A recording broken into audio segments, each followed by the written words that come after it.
we need to replace those habits of eating late at night with other things that bring us fulfillment. And that's tricky because the brain is always going to be looking for that reward, which is what we get when we're snacking at night. Everything about your physiology is going to be screaming at you to eat during that fast. You're going to be depending 100% on willpower every single day you try to fast, and your body's just going to be putting out the fires that you started when you're eating all that crap. Breakfast, the most important meal of the day, that's a slogan created by Kellogg's and his team in the late 1800s and early 1900s. It's scary to think that a lot of these things that seem like truths are in fact just hearsay or marketing terminology that we've adopted as wisdom.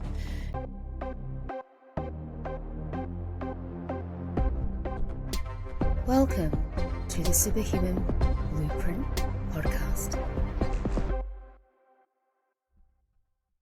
Hello, everyone, and welcome to another episode of the Superhuman Blueprint podcast.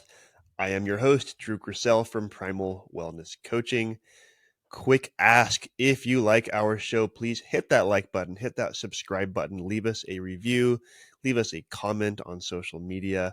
All of these things help the algorithm to push our show out to the masses and get the message and the education from our amazing guests out to everyone that needs it. And speaking of our amazing guest, today we are meeting with Marisa Moon. Marisa is a national board certified health and wellness coach. She is a master primal health coach and an intermittent fasting coach at marisamoon.com. Marisa is ranked as Google's #1 intermittent fasting coach since 2018. And Marisa just published a #1 new release and Amazon best-selling book titled Not So Fast, The Smarter, More Gradual Approach to Intermittent Fasting Benefits That Last. I am very excited to chat all things fasting and intermittent fasting with Marisa. Marisa Moon, welcome to the Superhuman Blueprint podcast. Thank you so much. It's great to be here, Drew. How are you today?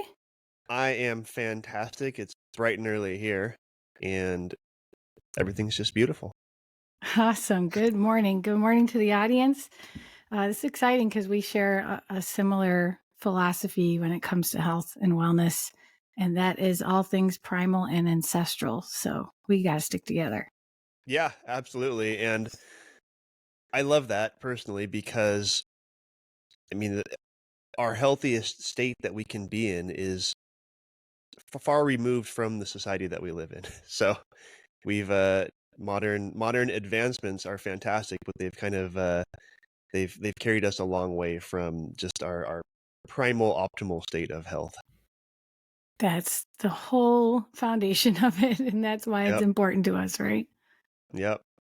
And so I know you're the fasting woman, right? So we're going to talk all about fasting today.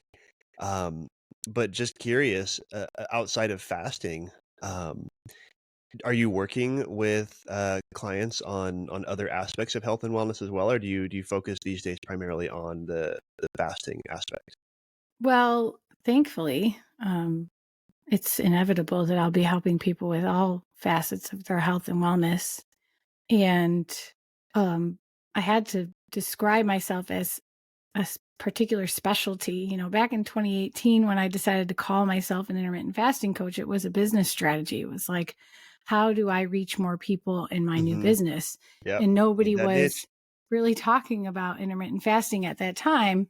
Yeah. But I did a few workshops on it, and I was surprised of all the workshops I had done until then. That was the one that got the most outreach, like responses. People were like, hey, are you recording it? Or I can't make it. They were in-person events. Okay. Yep. And so I was like, wow, I didn't even think people were going to be ready to hear about intermittent fasting way back then. So that was encouraging. And when I finally decided to niche down, it was something I thought might be temporary. I thought I don't want to only coach people about fasting. I'm interested in so many other things, particularly like gut health and habit formation and ADHD and brain and just a lot of behavior change stuff too. Yeah. It's funny how you start wanting to help people with, physical aspects of their wellness, and then a lot of it ends up just becoming like life and behavior coaching. Yeah, that's what all of it is. So no matter what people come to me for, Call it what it is. no matter what people come to me for, very rarely is it someone that we can like have a one and done conversation or, this is the strategy, go ahead and apply it. Most people, they come to me wanting to talk about fasting, but then they are surprised that I keep bringing a conversation back to things like sleep or work Yeah. and family relationships, chronic stressors in their life, eating patterns that may have to change outside of fasting. And so I don't only coach people about intermittent fasting, but that continues to be my specialty because it grew into my passion. Okay. Got it. Well, being ranked as #1 fasting coach on Google, I mean, that's no small thing. Google, that's a global reach right there. Yeah, and it was organically, I will say, no SEO, no blog posting. Like it was just all Yeah. about the timing, And Okay. I really called myself a intermittent fasting coach before anybody else was, and that really helped solidify my ranks with Google searches. And it's helped me reach people all over the world, like you just said. I've had clients in Australia and Canada and hmm Mexico and Spain, and so I'm very grateful that this is a global interest, the topic of Yeah. intermittent fasting, ancestral health. That makes me excited about the future of our industry. Very cool. And so let's talk about intermittent fasting, and then we'll work in all the tie-ins to everything else. And so I'm just going to share like my first time I heard about intermittent fasting. I can't remember the year, but if I had to take a guess, I would say maybe like 2016, 2017. Um, I had a friend that was going through a years, maybe at that point, 6, 7 years in battle with cancer. And her husband was always trying to come up with kind of different, more holistic approaches to helping her with health and healing. And I remember they lived in Sacramento at the time, and I was up there for business, and I met up with her husband for coffee, and he started telling me about how he just discovered intermittent fasting, and it was supposed to have all of these amazing health benefits. And I'd never heard of it, and so he said he was doing it, and she was starting to do it, and he ended up dropping a bunch of weight. Like he wasn't a big guy, but he had a few extra pounds to lose, and those just kind of came off organically just through doing it. Aside from feeling good, and she experienced some benefits as well. But that was my first exposure to the concept of intermittent fasting. Of course, anyone's heard of fasting, right? Just don't eat for whatever period of time. But intermittent fasting being a more kind of regular cadence of a specific eating window.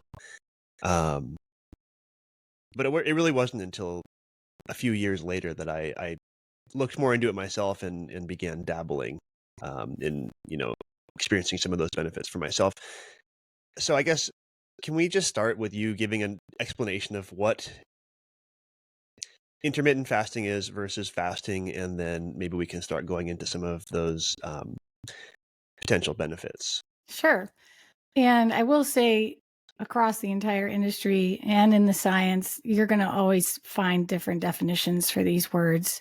Yeah. The terminology in the fasting space is a little silly because of animal studies and human studies. Time restricted eating and time restricted feeding are the big phrases that Right. are synonymous with intermittent fasting. Yep.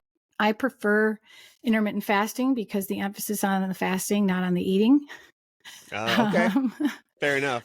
I've seen many times the focus on the eating window, time restricted eating, and just the terminology eating window puts too much emphasis on eating, and that eating can be done anytime throughout that window. So people end up grazing through the entire eating window. So I like to put the emphasis on fasting. I use the term intermittent fasting as taking intentional breaks from eating every day, starting with the time that you are asleep in bed. We want to leverage that time we're asleep and use Mm-hmm. that as part of our fast naturally. And then we extend that fast either in the time in the evening, leading up to bedtime, or in the morning, or a little bit of both. So we might fast 2 to 4 hours before bed. 3 or more is ideal. It helps you sleep better, helps you Yep. detoxify more. All the processes that occur while we sleep are going to be optimized for most people with that type of, metabolic support. And Mm-hmm. then adding on a few hours in the morning, you're already looking at a 13 to 15-hour fast just by doing that. So I think a lot of us just have old habits to break, like not eating all the way up till the time we go to sleep. And that might include something like gummy vitamins, or Yeah. maybe you're in the habit of having juice or milk to help you go to sleep. There's a big tart cherry juice trend going on. Might be a different cherry that I'm mixing it up with, but there's all these supplements now with this cherry juice that helps you go to sleep. But the problem is, no matter Interesting. how healthy and antioxidant rich this food is, it's still liquid sugar. And unfortunately, that's going to be metabolic mayhem and not something you want to induce every night before you go to sleep. You So, know, what's funny is I was just chatting with a nutritionist, Lisa Goldberg, for this show, and she was saying her realization that she needed to move beyond the realm of talking to people about what to eat, but also about behaviors around eating, was when she would craft a nutrition plan for her clients, and almost consistently she would get the question, well, where's my post dinner snack? Like, where's my snack that I get after dinner? And she would be like, well, you just ate dinner, why do you need a snack? You're probably not hungry. And so eating behaviors. yeah. And for some of my clients, I'm like, hey, okay, as long as that snack happens within an hour of finishing your dinner, like your body's already producing insulin, there's already all of this metabolic exchange happening. So let's just like make it all happen within a reasonable period of time. Yep. And then we need to replace those habits of eating late at night with other things that bring us fulfillment. And that's tricky because the brain is always going to be looking for that reward, which is what we get when we're snacking at night, when our reward centers are most greedy, and when we have less self-control, our willpower bank is empty, and we have freedom, autonomy to do what we want with our time. And a lot of us want to just be snacking and watching TV. So Yeah. that is oftentimes where we need to spend a lot of our conversations. But back to the question about all the different types of fasting. So if we think of intermittent fasting like daily 12 to 20-hour fasts, there's also OMAD, one meal a day, which is usually Oh, right. 22 to 24-hour fasts every day. So you finish Mm-hmm. eating dinner at 7 p.m. You wouldn't eat again until, 6-ish or 7 the next day. Right. And there's also prolonged fasting or extended fasts, both often used interchangeably, but prolonged fasts are really like 72-hour fasts, 48-hour fasts, 56-hour fasts, and extended fasts are like 5-day fasts, etc. Right. And I specifically teach and specialize in intermittent fasting. Okay. Got it. And I think a lot of people, when they first think of fasting, and it's the same with fitness and nutrition and all the other things, they're really thinking of, well, how can I lose weight, right? How can I affect my body composition? Okay, well, I'm gonna try intermittent fasting as like a diet. But Yeah. that's I mean, losing weight is fine, and that can be a side effect, which I've seen personally, but that's kind of not the point, right? Mm-hmm. There's a lot that you get out of fasting in general, and with kind of intermittent fasting as the entry point into fasting. So can we talk about like the array of potential benefits that someone can experience from doing an intermittent fasting protocol? Oh, yes. And I will say that topic you just mentioned about, yes, it can be a pleasant side effect to lose weight, but that's not the reason we should necessarily be pursuing it, generally and to begin with. But that topic is in the introduction of my book, specifically about that. I always tell my clients I can help you achieve better health, and weight loss will likely be a result of that.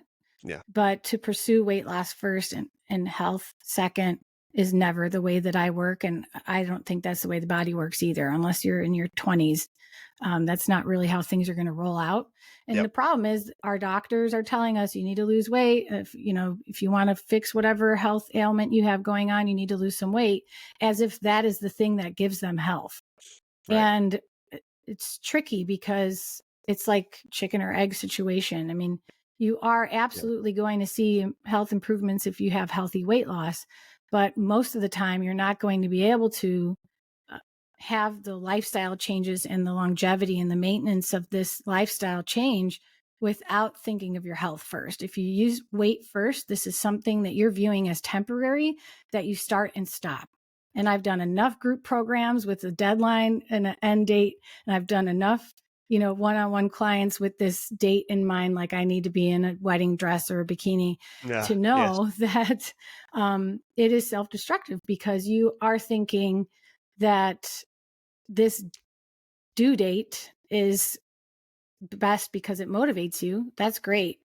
But what happens to this compromise you've made in your mind about when the diet is over? Yep. At some point, the diet is ending. Yeah, exactly. And I want to call out just a couple things. So one, back to the doctors. Yes, doctors, they are good at identifying, people with excessive weight as a health concern, which is great. But yeah, you have to you got to find that diamond in the rough doctor that's actually going to talk to you about lifestyle or refer you to someone that can talk to you about lifestyle, because I'm seeing myself, it's becoming alarmingly common for doctors to prescribe these new weight loss pills. Oh, yeah. So it's like, okay, you need to get healthier. Well, let's not talk about creating healthier habits. Let me give you a new drug. Yeah. And this is not the way. Um, so fix your life and everything else falls into place. And then on the other side of that, just kind of in support of what you were just saying, I started on this wellness path on the fitness side of things, and people would often come to me because, well, they primarily come to a fitness coach because they want to work on some kind of body composition goals. And a lot of the times it's lose weight. And it quickly became apparent to me that rapid weight loss, while is extremely achievable, is not sustainable through fitness and nutrition. Yeah. Because people yo-yo on their diet, people fall off their fitness protocol, or they plateau, and it all hugely comes back to lifestyle. If you work on your lifestyle and then you tie in fitness and nutrition to that, then all the pieces just kind of fall into place together. And that's That's how I work absolutely now. right. Yeah. And trust me, we want you to have fast results. Like I got a lot of satisfaction out of those programs and 6-week programs, 9-week programs that we would run. But in the long run, after doing those programs enough times for enough years, I started to see the same people coming back over and Yeah. over because they couldn't sustain and didn't try to maintain those habits that we taught them outside of the program. They thought the program ended and they would tell their family, don't worry, it's almost over. I can eat XYZ soon. It's almost over, And so seeing a diet as temporary is one of the biggest mistakes I see people make when they achieve any progress with weight loss and fat loss efforts. I Yep. think that we have to be careful. Our conversation, Drew, just to be more compassionate. Like the language we're using right now makes it sound like it's like everybody should know this, or like it's easy. It's not easy. And we're not saying lifestyle change is easy. It's actually quite difficult. And that's why it can yield such transformation, because it's really going to be requiring you to make your health your hobby. And a lot of people simply do not have place in their life for any more hobbies. And that's the sad reality of the truth.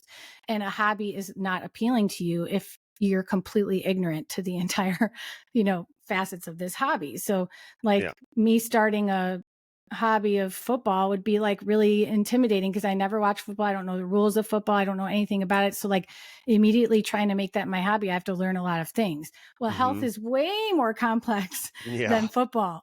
And so for somebody to all of a sudden have to take their health into their own hands and make it their hobby, as in something I think about daily, something I do in my free time, something I prioritize in order to make me feel more fulfilled and have a better life.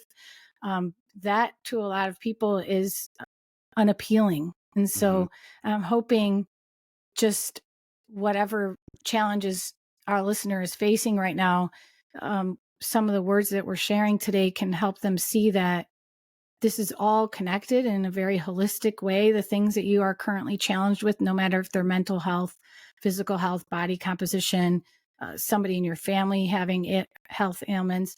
All of these things in the big picture are because we don't know enough about our bodies. We're not informed patients. We're not active in our role as a patient, and we're not taking ownership over our health. And so if we just take baby steps to learn more, start asking more questions, find more health advocates like Drew, like myself, to be in your corner, or who you can ask questions to little by little. Like some of my clients have been with me for years, and they say it's the thing they look forward to every week the most is talking to me. And they might have had something different in mind when they first signed up for health coaching. Maybe Yep. they thought I'll work with her for 3 months and then it'll be done. But they ended up sticking with me because they know that's the only time every week they're going to sit and actually think about the way their life is affecting them and the way their choices are turning into results. When Yeah. else do we carve aside time to have conversations or contemplate about our health? Yeah. And you're absolutely right. And there's a responsibility that falls on us as the coach, right? To approach that thoughtfully and with care, and to ease people into it, right? To educate but ease people in. And for myself, when folks are kind of going through my protocol, we do little micro behavior changes, and then we build upon those, and then we stack some new behavior changes on top of the ones that we already did, and we build upon those. And it's a lengthy protocol, but it's less intimidating that way. Some of the things, it's just people can get on board quickly. Like, okay, well, you got to sleep better, so let's talk about some things that are going to help your sleep. Okay, you need to drink a little bit more water, so let's talk about how much water you can drink that isn't a crazy lifestyle adjustment for you. And then there are some things like intermittent fasting where people are like, why do I need to do that? If I'm focusing on calories, then who cares when I eat? So then there are certain things that it's like, okay, well, let's get into the educational portion of this then. And I love that. I love those conversations. I love people that want to know, because I can talk about why we need to do all the things, but some things people just kind of accept as, okay, that's the norm, right? It's good to be hydrated. I don't really know like why it's good, but I know that it's good. So yeah, I'll drink more water. But people don't know about a lot of these things, and it can be intimidating and even off-putting to introduce things to people that they don't immediately understand or buy into. Yeah, especially if they have like outdated narratives related to that thing. Like Yep. sleep is probably the most difficult conversation to have with half of my clients because they don't want to hear it. They don't Yeah. want to talk about it. They don't want to fix it, and they don't want to take it seriously. They Yep. just keep praying and hoping that they don't need sleep and they can sleep when they die. Yeah. You know what's funny? I'm just going to call this out, and I'm going to put all my listeners on the spot here. I have a excuse me, I have an online program called Hack Your Sleep where I introduce a number of things that people can do to get better sleep. Excuse me, to improve their sleep.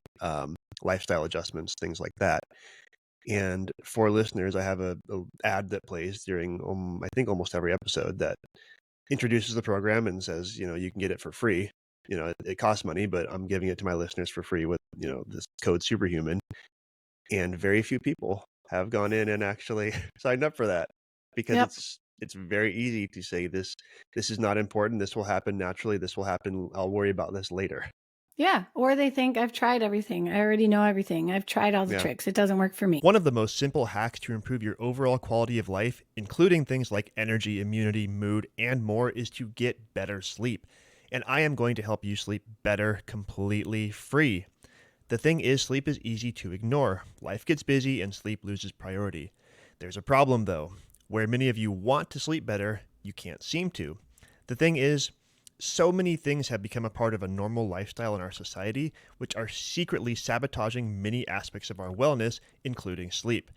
That is why I created the Hack Your Sleep program. In this program, I am going to give you a number of low to no cost, simple to implement hacks you can start doing right now to fix your sleep. By using these tips and hacks, you will fall asleep easier, stay asleep longer, and most importantly, sleep deeper, allowing your body to cycle through the many stages of sleep multiple times throughout the night.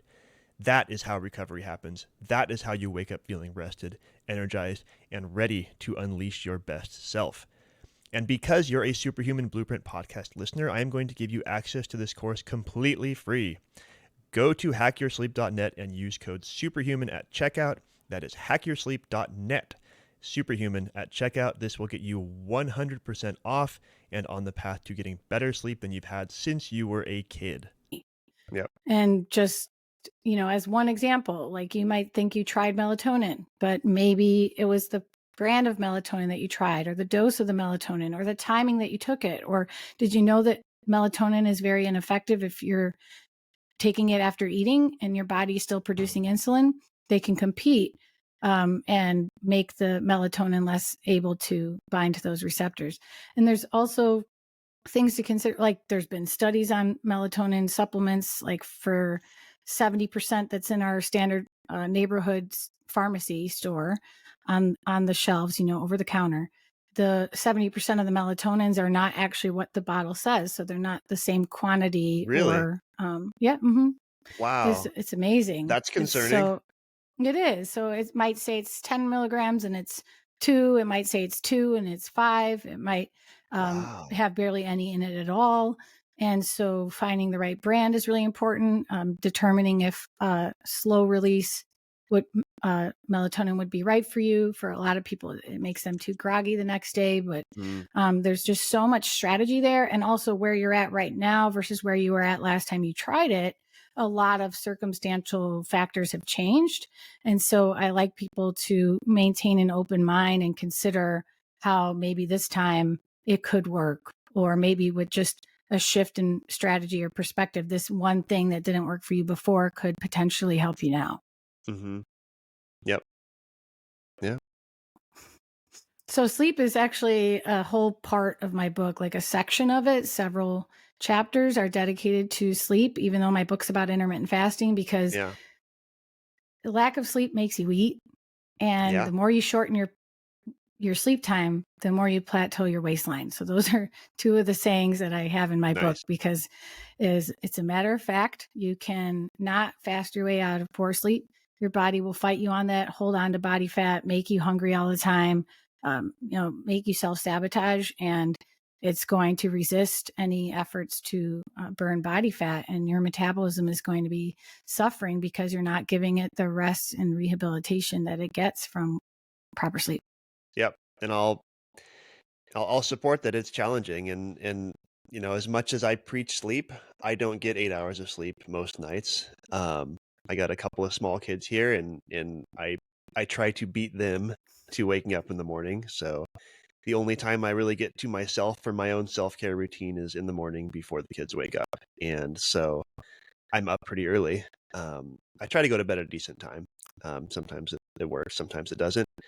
So I focus very much on getting quality sleep. So I wear my little sleep tracking ring. I make sure that I am going through all the sleep stages, that the sleep that I'm getting is really good sleep. And I work in days into my schedule. I'm very intentional about this, where I get enough sleep as well. But I will say that on those days where I'm not getting 7+ hours of sleep, where I'm waking up at 4:30 or 5 in the morning, and I don't start eating until between 9 and 10, it's hard, right? I start thinking about food within a couple hours of waking up, but if it's going to be a couple more hours before I actually start to give myself some calories, then that's a couple hours that I'm thinking, oh, I really wish it's time to go eat something. Yeah, absolutely. Your hunger hormones are heightened when you're short on sleep. So regardless, it's going to affect you in one way or another, whether it's portion control, like decisions that you make. Like, let's say you normally make a coffee that doesn't break your fast, but you got very little sleep that night. It's very likely that you would decide to make your coffee with something that does break your fast, simply because your brain is telling you to find something that is indulgent. And so it's little things like that I help my clients recognize the patterns. Because it's not just about like, here, I have this information, listen to me. Like, these are things you have to realize in your own experiences to kind of like wake up to, like, I recognize what's going on here. I did it again. Like, for a lot of people, getting 8 hours of sleep is unreasonable. It's just not going to happen in their current situation like yours. Mm-hmm. And so I work with them to determine what is their threshold of how many nights in a row they can go with insufficient sleep. Yep. For most of us, especially women, like 2 nights in a row of 6 hours or less is going to be that tipping point, where if that turned into a third night of less than 6 hours or less than 1 hour of deep sleep, Specifically, if you're tracking, we both have an Aura ring on. We track our sleep with that. If we know how much deep sleep we have, and you really need more than an hour of deep sleep, and some people aren't even getting an hour. So if you go 2 nights in a row with less than 6 or an hour of deep sleep or less, you might find that that third day, God forbid you do the same thing and you don't get enough sleep. That's the day that you have an outburst of rage, or you make a really careless mistake that is costly, or something is just so absent-minded of you or so self-sabotaging that you like look back at yourself with shame. And I needed to learn that the hard way. How many days in a row could my body and brain really suffer from insufficient sleep before it becomes detrimental to me? And for me, that's 2 nights, under 6.5 hours of sleep and under an hour of deep sleep. But for some of my male clients, it's under 6 hours. And for some of my clients who like their entire life have never had more than an hour of deep sleep, for them, an hour is their goal. But for me, 2 hours is my goal. 2 hours of deep sleep, and I feel like $1 million. Yeah, 2 hours is pretty good. I tend to, as far as how the metrics that I get, and this ring is the Ringcon Smart Ring, so Oh, cool. different Awesome. I haven't version heard of of the that. same thing. Yeah. I like this one because there's no subscription and the metrics are really good. But it breaks down my sleep stages, of course, and it tells me kind of where my optimal range is, based on the length of time that I was asleep, right? So if I was asleep for 7 hours, it's okay, you should get this much deep sleep, this much light sleep. And Cool. what's interesting is, because I have my sleep pretty well dialed, my sleep habits, my sleep hygiene, where I get shorted on those nights where I'm not sleeping as many hours is actually my light sleep. So I'm still getting good deep and REM sleep, and I'm Killer. getting less light sleep, which is fine. I'm happy to sacrifice the Yeah. light sleep. That's awesome. Yeah, it's interesting. It was really it's really neat to be able to see these metrics, because I was already working on sleep before I finally picked up the sleep tracker. So being able to have that data in front of me was actually a pretty cool testament to what I do, and folks, what I give you in this free course actually works. Yeah, I would say, honestly, for all of our listeners, no matter what we talk about today, no matter how many tips Drew and I give you, the number one thing that you can do for your health right now would be to start tracking your sleep. And that does not apply if you struggle with insomnia currently. I would say that's maybe like the only group that it's not recommended for, because it can cause a lot of anxiety around Right. getting insufficient sleep. Yeah. But for most of us, hey, when I first got these metrics, when I first got my Aura ring, I was afraid to look at the readiness score. So that's the number that I see in the morning that this app is telling me I have achieved thanks to my sleep and restoration markers. I was like afraid to look at it, because if it was low, it had this placebo effect on me, where just because the app said my readiness was low, I was like doomed for the day. Right. Not everyone's going to respond that way, but I talked to other users who had a similar experience. So I stopped looking at the readiness score every morning, and I only looked at it in the afternoon if I was like, I wonder if it's because I didn't get good sleep. And then I would check. But I got over that after like a year of not looking at my readiness score. I was like, okay, no, like where I'm at right now at this time, like I can handle the information and I want the information. So just know, like, you don't have to want all of this right there, but having it is so empowering, especially when you're looking for answers and you want to move away from self-blame and move towards like proactive measures. Yep. But let's backtrack.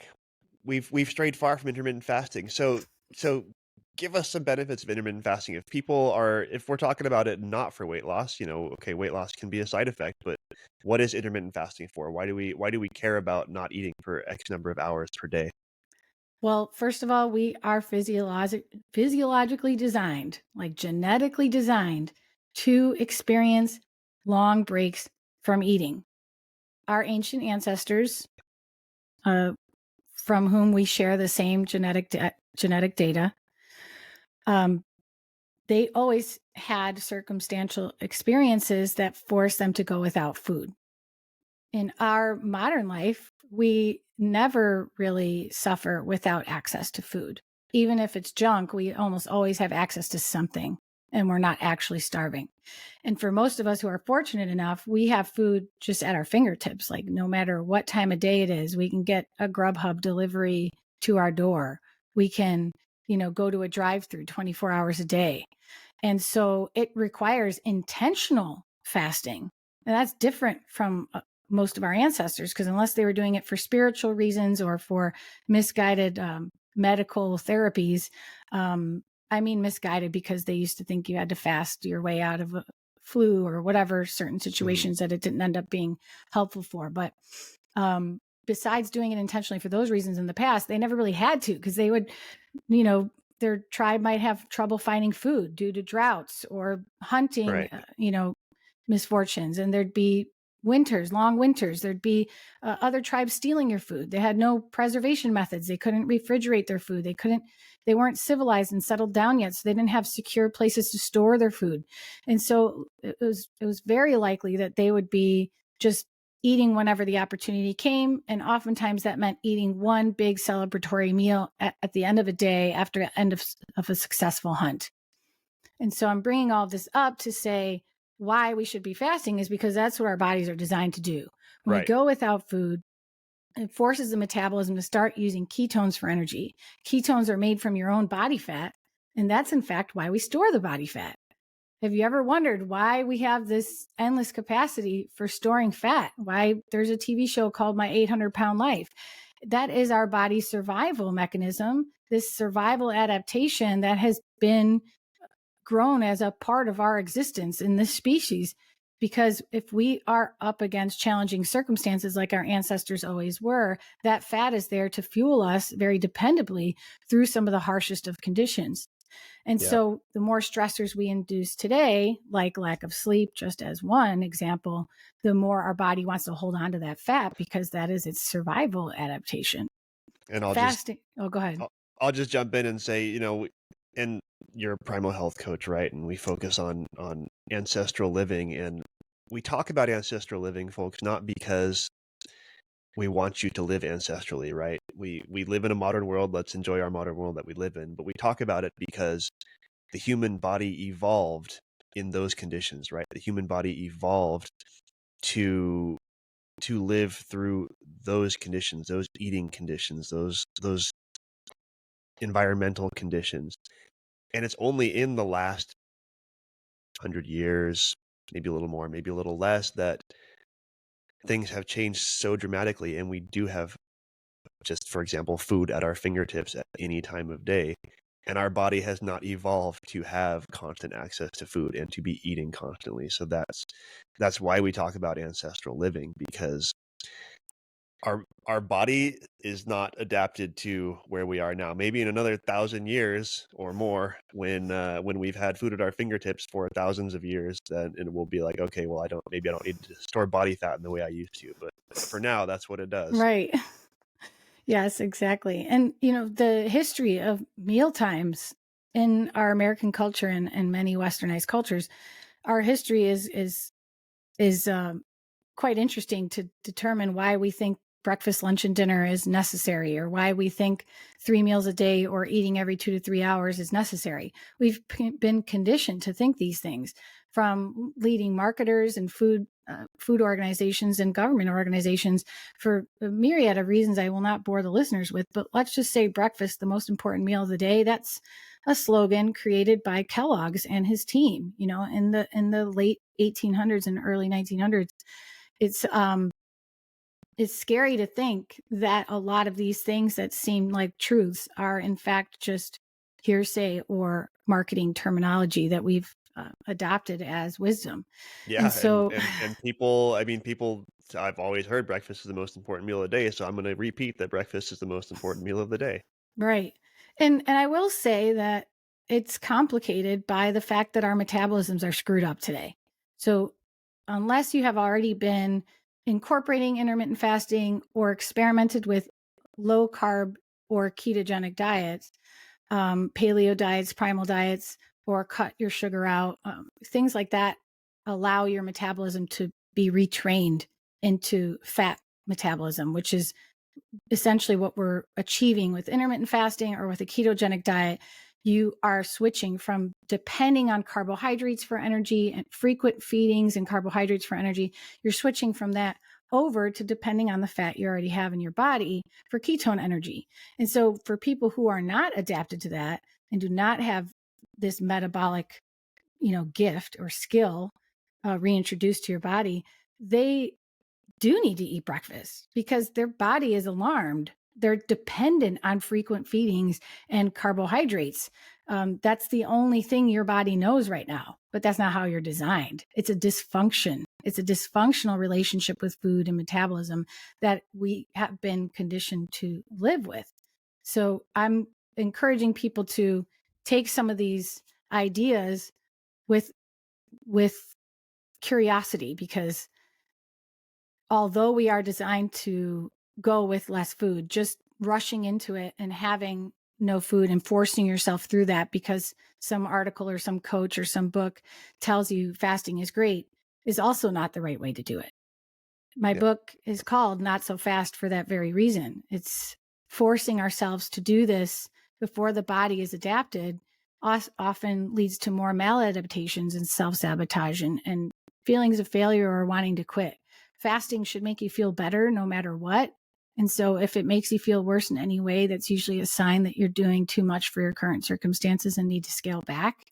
And so no matter where you're at in your journey right now, if you haven't done a 12-hour overnight fast, that's where you start. It's very simple. It's kind of like a self-assessment. For most people, 12 hours is fairly effortless. Like they're going to feel okay going 12 hours without food or calories.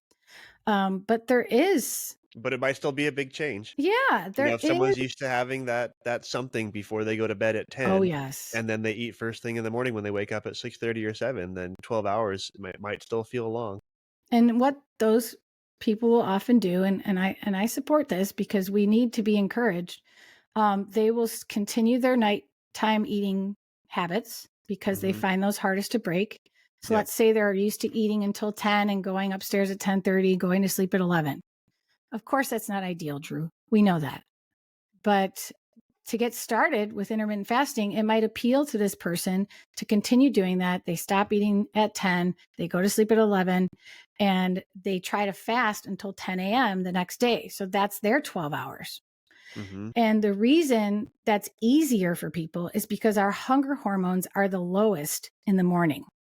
Naturally, all of us, no matter who you are. If you're getting hunger pangs in the morning, it's only because you've conditioned your body to expect food at the same time every day. So that will pass in the immediate term. It will pass in about 30 minutes or less.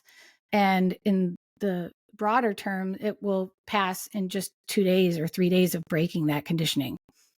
But starting with 12 hours, however works for you, do it at night, do it during the morning, or a little bit of both, is a great self-assessment. If it's hard for you, that's a huge wake-up call that your metabolism really needs your attention, and that this gradual protocol of introducing intermittent fasting and reducing your dependency on carbohydrates, this gradual approach is going to reward you every step of the way, and you're going to see what your body's really capable of.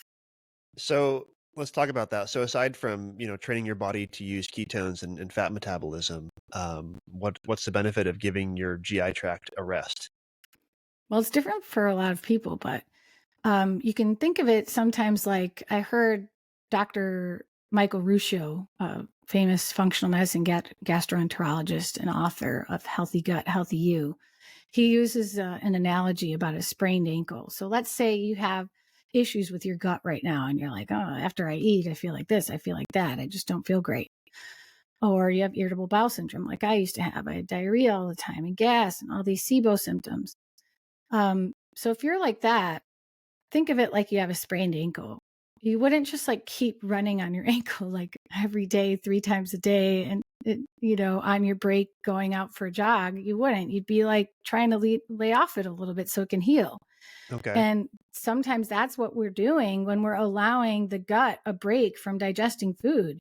If you have all these issues going on, how is the repair supposed to happen if you keep hitting it with that daily run or that, like it's a lot of work. People don't realize that there are 9 organs involved with digestion.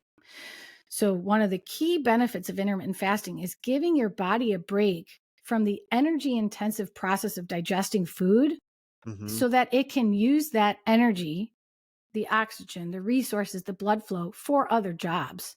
Yeah. It has to put out a lot of fires. It has to reduce a lot of inflammatory processes going on. It has to fix a lot of genetic mutations. We all have thousands and thousands of genetic mutations and mistakes going on in our DNA every single day, and our body's working hard to correct that.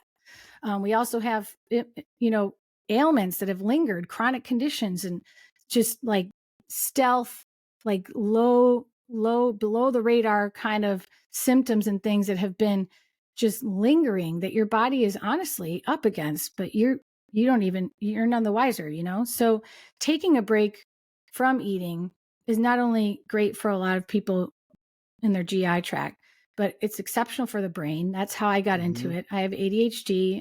I've tested this theory with EEGs on my brain. Wow. And yeah, it's fascinating how much my brain's potential is worsened after breaking my fast in the workday, and how much my ADHD is exacerbated by breaking my fast through the workday. And that's how I came to it. I was like, shoot, I learned so much about digestion, and I learned so much about ADHD because I had IBS and ADHD. And I was learning, like, I'm thinking to myself, how am I supposed to have all this brain power and optimize my ADHD brain if I'm demanding all this blood flow, all this energy and resources to my digestive system? Right. Like they're competing for resources and attention inside my body.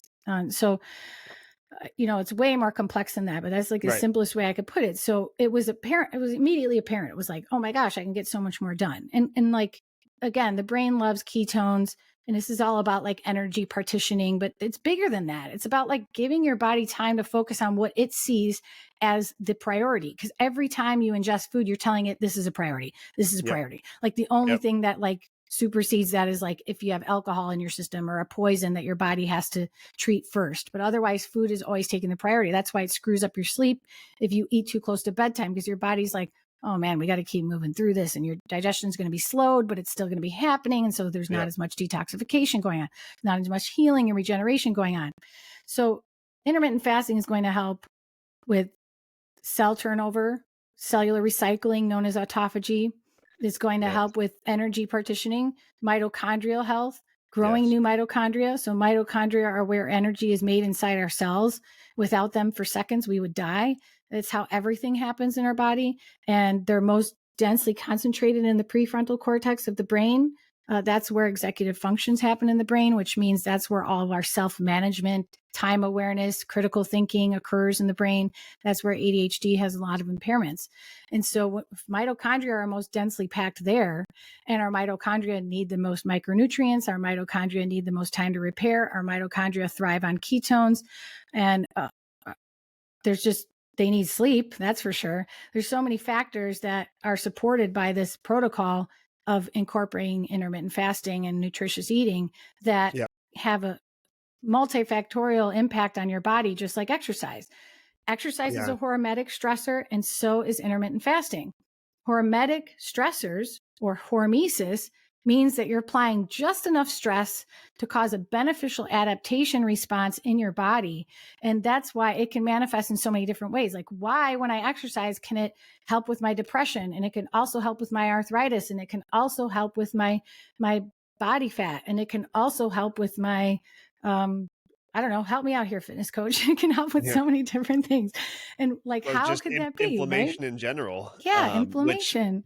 impacts everything. And actually, I have, and I can link to it in the show notes. I did a maybe 10-minute short podcast in this series on autophagy and hormesis. So Cool. yeah, Definitely check these that are out, you guys. phenomenal processes. And I asked that question, what are the benefits outside of fat adaptation, because I wanted to get to this, right? And largely because intermittent fasting was introduced to me as a method of healing for a friend with cancer, that's always kind of the first thing that I think of. And it's always like, well, how does that work? And that's what it is, right? If you stop diverting all of your bodily processes to the processing and digestion of food, then it can divert its energy and its processes to what it's supposed to be doing, healing and recovery and fighting inflammation. And also when you're eating constantly, you're putting out hormones to support that process, which then disrupts your whole endocrine system, and you're not Mm-hmm. necessarily, you don't have the hormonal balance for all the other things Hormonal that need to balance. happen. That's one of the benefits we should have said, right? I Yeah. mean, it's tricky though. I have to say, like, I feel sort of like a responsibility to mention that there's really a tricky balance between things that are treated with fasting and things that, can be inhibited by fasting. And Yep. I learned that the hard way when I had COVID. So when I had COVID the first time, I don't know, 2+ years ago, I was down for about like 4 to 5 days. And I Mm-hmm. turned to Chris Masterjohn's COVID prevention and treatment protocol from nutritional perspective. And I learned a lot from Chris Masterjohn's protocol, specifically that your mitochondria and your cells are starved for nutrients when you have COVID. There's a lot of things the immune system relies upon in order to have the resources to fight and defend. The mitochondria in our cells are not only to create energy, but they're also immune system defenders. And Mm-hmm. so the more harmed your immune system is, like the more burdened your immune system is, the less energy your mitochondria are going to be able to make for you to feel and to thrive. And the more energy it's diverting to fighting whatever is threatening your immune system.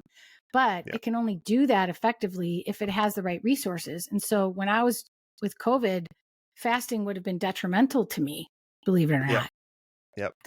My And cells I'll needed just way more nutrients. Go ahead. and I'll add, my friend did not cure her cancer with intermittent fasting, but she did experience a number of positive effects of it. Yeah, and with it being like I'm sure there are some types of cancer that thrive with prolonged fasts and things like that because you're Mm-hmm. starving the cancer cells of nutrients. But Yep. there are also certain conditions, certain tumors, certain cancers where it can be maladaptive or, harmful. And it's the same thing with autophagy. Funny enough, all of us think like autophagy is like the best thing. We all need more of it. But tricky thing is, the more they learn about it in the science, I have a quote in my book from a scientist saying this after some of his research, is the more they learn, they don't know about autophagy. Yeah. So it's very easy to like jump to conclusions. Like I can't tell you how many clients come to me and they're like, I want to do the fasting that's for autophagy. I want to get more autophagy. And I'm like, I know like you think that's what you want, but like that's not necessarily for your current situation going to be the best thing. Like if they already have a nutrient poor diet, or like for instance, Yeah. I suffer from cold sores. So when I tap into too much autophagy when my body's already under stress, I'll get a cold sore from doing it. Too much Wow. fasting with too much stress in my life. I Same love thing. how observant you are of your body and how the different things you do impact your body in very specific ways. It takes me a long time. I've been doing this for Yeah. so many years. Trust me, I am not very self-aware. That is an ADHD trait that we all share, that we are not self-aware. But because I know that, I'm more inquisitive. And because my health is my hobby and it is my job to care for others' health, I became more observant and I noticed these patterns over a long period of time I love that. and writing the book. So Yeah. Yeah. Yeah. um, you wanted to ask specifically about the benefits. I hope you feel like we kind of covered that. There's just a tremendous array of Yeah. benefits because Right. like exercise, it's a hormetic stressor. So however your body needs to receive these benefits, it is going to manifest. And so Mm-hmm. for you, you might have, less shoulder pain and you used to have so much more shoulder pain. Or for someone else, they might just be in a better mood all the time. Or for someone else, they might have less skin problems and not have as many outbreaks or rashes or pimples. For someone else, their GI tract might be tremendously improved. For someone else, it might be just, for most people, one of the best things that we benefit from intermittent fasting that surprised me is you're less hungry. Go Yeah. figure. You You're would less think, hungry and you have more energy. yeah. And and caloric restriction or caloric reduction can be a byproduct of intermittent fasting, but Mhm. that's kind of not the point, right? No, definitely not. And I think that's where people also maybe have a misconception that, well, a shortened window is really the intention of a shortened eating window is just so that you eat less, and that's not the intention. No, because if you did that same exact amount of food sprinkled throughout the day as a standard low calorie diet, instead of having it in this condensed eating window, you wouldn't have the exact same results, especially over time. And Hmm. what's happening is when we go without any food, if we do that long enough, we're emptying our stores of glycogen. So, glycogen is essentially carbs in their storage form. Right. And we have to empty that first in order to access the body fat. The body's going to say, we've got all these carbs to use, so we're going to use those first. And then if I really need it, I'll go use the fat. Yeah, I'll just hold on to this fat since you ate all those carbs. Yeah. So if you're doing low calorie dieting, you might have a low calorie breakfast. Maybe you have this whole grain piece of toast and you have it with some low fat yogurt. And you're like, okay, I'm on this low calorie thing. I've got this. But you find yourself more hungry. So you're eating more frequently. So you're producing insulin more frequently and you're refilling your glycogen stores more frequently. So a lot of people may find that they're more hungry and they stop seeing benefits like weight loss. And it's just this like vicious cycle. We've been trying this for decades. I mean, low calorie dieting does absolutely have some merit, but it also has a lot of downsides. And so tapping into intermittent fasting with or without calorie restriction can give people the breakthrough they've been looking for. Yeah, so the combination of not just what you eat, but when you eat is kind of the golden ticket there.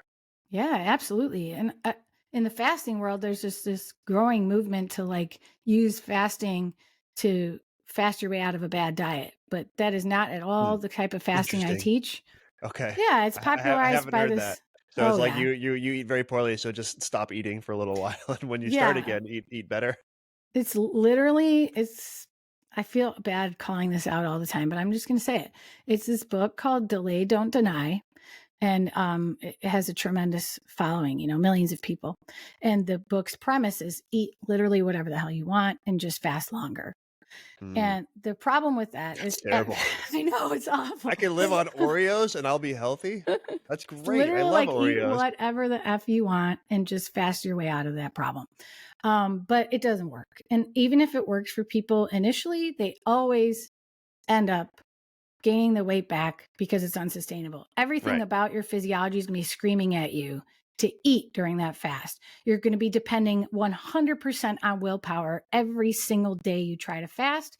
And your body's just going to be putting out the fires that you started when you're eating all that crap. It's a vicious cycle you do not want to be caught in. And even if you do achieve weight loss in any significant manner, I can tell you from personal experience, a year or so later, you're going to find yourself gaining that weight back and thinking, I don't want to do that all over again. I don't want Hmm. to will my way through fast all over again. And that's when they come to me. They come to me and they're like, I used this method. I lost all this weight and I gained all it back and blah, blah, blah. Now I Yeah. see I got to do things differently. And I'm like, okay, let's do the not so fast way. Yeah, yeah. So a couple more things that I want to chat about. So I know that you like to focus on the fasting window, but within the eating window, obviously eating well, eating nutritionally is important. There's no way around that. Our bodies need good food. But what about this kind of this age old belief here? Maybe not age old, but this belief that is extremely prevalent that eating regularly, eating constantly, at minimum every couple hours, it is great for the metabolic effect of continuing to burn calories all day long. It's such a metabolic burden, first of all. It's just, it's a solution that our leading organizations of public health came to because they knew we weren't going to stop eating carbohydrates as the base of our diet. They knew that was never going to change collectively for the public. There's a lot of reasons for that, and I'm not going to get into it, but that was their solution. Like, Yeah. we are carbohydrate dependent, so this is what we need. We need to eat every 2 to 3 hours. But that's really like putting a Band-Aid on a problem that is much deeper than that. So to get to the root of the problem, we need to stop becoming carbohydrate dependent eaters. And it takes some time. My book is based upon this free resource anyone can get on my website. That's also going to be in your show notes, Drew. It's called the Reset Manual. And on my website, marisamoon.com/IFFreedom, that's where you'll find the Reset Manual to download. Now, Reset's an acronym for how I teach intermittent fasting. Hmm. Reset, each letter of reset stands for a phase of this program. So R is reduce your carbs. E is eat nourishing foods. S is start with 12 hours. The next E is extend your fast. And the T is thoughtfully adapt. Hmm. So reduce your carbs and eat nourishing foods is happening at the same time that someone's experimenting with 12-hour fasts. Okay. The reason we're starting there is because if you just want to increase your fast without worrying about your diet, eventually you're going to get all these alarm bells and all these signals that, again, are going to make you depend entirely on willpower, and you're going to be miserable during your fast. So we're trying to retrain your metabolism. And in order to effectively do that and to make fasting a lot easier, you're going to reduce your carbohydrates and eat more nutrient dense foods. But that's a big change for a lot of people. So Yep. I recommend that they spend 3 weeks here gradually reducing their carbs. They're not like, I'm on a keto diet starting on day 1, because again, you're going to have miserable side effects. You're going to have Yep. keto flu, headache. You're not going to want to do it anymore. You're going to quit. You're going to say it's not for me. Yep. And so we're just being patient here as we explore, like, okay, it's true. I always want to wrap something in a tortilla, or I always want to put things between 2 slices of bread, or I always have 2 cups of rice on my plate or more. I eat pasta every time I go to a restaurant. Like, these are observations you're going to start making as you realize, wow, I need to think differently about how I build my plate. I need to shop differently. I need to order food differently. I need to look at a menu differently. I need to interact with my family differently. I need to stock my family's pantry differently. Like, there's so many major changes that are being asked of you that this takes time. And it starts to feel good right away. So that's what makes it encouraging and doable. You want something that rewards you from the beginning. Otherwise, why are you going to keep going? So I'm not asking you to suffer through anything. I'm just asking for willingness to make changes that can be intimidating at first. Mm-hmm. I know you don't want to get rid of all the bread and all the rice, so I'm not going to ask you to get rid of all of it. Just a little bit at a time. We're going to start with under 130 grams of carbs a day if you're not fasting more than 12 hours. And you work your way to, once you're used to that, you're trying to do under 100 grams, because we're training your body to depend less on carbs and start moving over to fat metabolism. Yep. And so little by little, this is becoming easier and easier. And you're finding I can do 13 hours fasted. I can do 14 hours fasted. They all work together to make it all possible. Yeah. Yeah. And the whole eating every 2 to 3 hours thing, it's entirely unnecessary. And you even outside of the fasting window, right, outside of that 12 to 16, 18, and whatever hours that you're not eating, give yourself a break during your eating window too, right? You start your eating, let's just say at noon, right? Okay, you have a meal from noon to 12:30. You don't need to eat again at 2. You can wait until 4. Why do people do that, you think? Well, I don't know where the belief came. I mean, I guess the belief came from what you just said, right? That we were just given this message that we need to eat every 2 to 3 hours, and people just believe that. There's this perception that eating frequently keeps the body metabolically active and burning calories. So if you're in a constant state of metabolic activity and calorie burning, then the thermogenic effect of digesting your food is greater than the caloric intake of consuming the food. And I don't believe that's true. It also very much depends on what you're eating, not just eating, but also it's detrimental to your Well, body's natural processes. there's just like these 3 main reasons I see people caught in that habit. That when I said I don't like to emphasize the eating window, I meant like when we're talking about what makes fasting work, or I don't know, Okay. it's hard, I guess, because I'm all about the nutrition. Like, that's just half of the book. Yep. Nutrition is everything. I meant like people would tell me like, oh, I'm doing an 8-hour eating window, or I'm doing a 6-hour, like, instead of telling me how much they're fasting, they're just talking to me about the window, the eating window. And I'm like, that's cool, but I see this manifest into all these unhelpful habits. And one of them is just as you described, they're eating every 2 to 3 hours, or every 2 hours, or all the time. And Yep. so the 3 main reasons I see people doing that is, first of all, they're snacking to break their fast. That's one of the biggest mistakes I see people make across the board. So if you are on a journey to lose fat and improve your metabolism, and you haven't been doing this for a very long time, breaking your fast with a snack is going to lead to more unhelpful eating habits that are going to slow down your results. So Yep. break your fast with a meal. The second mistake people make related to why they're eating an hour and a half after they just finished is because they didn't eat enough protein. A lot of people think animal protein is bad for them now because of all this plant-based propaganda. And it's unfortunate because animal protein is one of the most satisfying and essential nutrients that we have as building blocks for every single feature of our human body. Yep. And the beauty of it is animal protein leaves you fuller longer. So you're not going to Yep. want that snack as much. But the third part is the most complicated. The third reason is the most complicated one. That's that we're reaching for food just because it's a habit, just because we don't want to be doing what we're doing, just because we want some stimulation. It's a dopamine fix. Those are the conversations I have, right? When we're talking about, okay, well, tell me about what you eat, report back to me on what you're eating with my clients. And there's a lot of things sprinkled in there, right? I'm like, well, what's this one right here? And they're like, oh, I just needed a snack. Mm-hmm. Then, we'll go through the course of the day and like, how many times a day do you tell yourself you need a snack? Well, okay. Mm-hmm. And this is something that the nutritionist that I was talking to also talks a lot about is, okay, well, now we got to start asking the question, why do you need a snack? Is it emotional eating? Is it just habitual eating? A lot of times it's just habit, right? Mm-hmm. And it's just a matter of breaking habits. And then, so, and speaking of habits, that's not really habits, but something else that I wanted to ask you about how you address as a coach that works with people on this. And this is something that I still have to work through personally in my own life and with clients of mine, but it's just family routine, right? So maybe you have a partner or kids and they're not on the same intermittent fasting protocol that you're on, but everyone's sitting down for a meal at this time, or you want to get the kids fed before you truck them off to school. And that's 3 hours before you want your eating window to start, but you like to have everyone sit down together. Like, how do you approach that with your clients? Well, I usually say fasting should work around your life and not the other way around.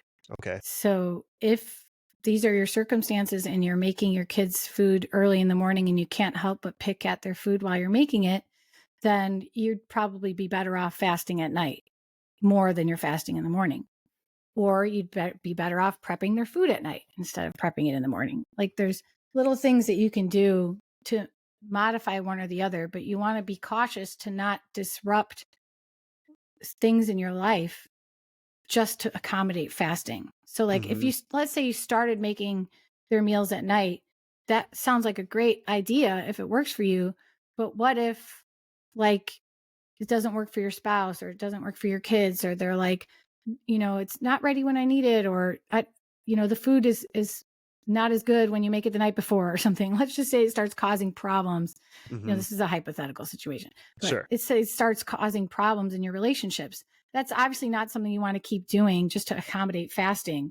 We need to start making fasting fit around your current circumstances. So for some people, that means a modified fast, like they're having something in their coffee that makes it more indulgent, like they're having bulletproof coffee or they're having collagen in their coffee, because otherwise without that, they're snacking all morning accidentally. But when they have their bulletproof coffee while they're making their kids' meals, they're not tempted to eat. So like there's little tricks that we can try to experiment to see what helps you feel fulfilled so that doesn't appeal to you anymore. Yeah. Okay. And actually that's a great segue. So last question, I think. What can we have that besides water that doesn't break a fast? Well, in my book, there are 4 lists of what breaks a fast because Okay. you can't be definitive about what does or doesn't break a fast. That's what the fasting community likes to make us think. And I believe that's because people aren't improving their diets and they're using methods like delay, don't deny, that they have to have water or black coffee only. But in my book, there's never breaks a fast, rarely breaks a fast, probably breaks a fast, and always breaks a fast. Okay. There's 4 lists. I love that. Within each list, there are asterisks to say, but in this potential situation, you might actually still include this. So collagen is one of those things. Yes, it technically does break a fast. For sure, you are breaking your fast. Collagen, protein, or any protein in your fast will, intermittent fasting speaking, it will break a fast. The longer you fast, the less these rules apply. Mhm. The more depleted of glycogen you are, the less these rules apply. The Okay. more metabolically fit you are, the less these rules apply. To somebody like you, the less these things matter. The more you're exercising, the less these things matter. So it depends on so many factors that are ever changing in your circumstances, but also that are unique to you. And so we take it based upon, like, we make those decisions based upon somebody's priority. Like, what is your number one goal right now that you're trying to achieve? And then we make the decision, like, because is it to gain muscle? If it's to gain muscle, sometimes I'm like, we need to add some collagen or some protein because you're not getting enough. Mhm. If it's to heal from repeat injuries and chronic injuries, I'm like, we need to add some collagen because you're not getting enough of the building blocks to heal. So there are circumstances where I'm like, it's okay. You're still doing a modified fast. You're still doing caloric restriction, if you will. You're still allowing your body that metabolic rest, and collagen or other protein powders are easily assimilated nutrients compared to if you ate a chicken breast in the morning or eggs in the morning. Is a very different way that your body has to deal with that metabolically and digestive wise. Yeah. And so, even for me, if I wanted to break my fast, but I wanted this brain power that I described to you that I'm able to achieve with fasting, doing a modified fast can still help me achieve a lot of those same things. Okay. Nice. That's awesome. I love that flexibility is allowed there, and Oh, it's also essential. situationally dependent. And I generally stop eating about 4 to 5 hours before I go to bed, which can feel like a long time. Hmm. But usually what I'll end up doing is I'll have, if I stop eating around 6, maybe around 8 or 8:30, I'll have a sparkling water, one Hmm. of those, 0 calorie flavored sparkling waters like a La Croix or something. Yeah. It's actually, I find those to be quite filling.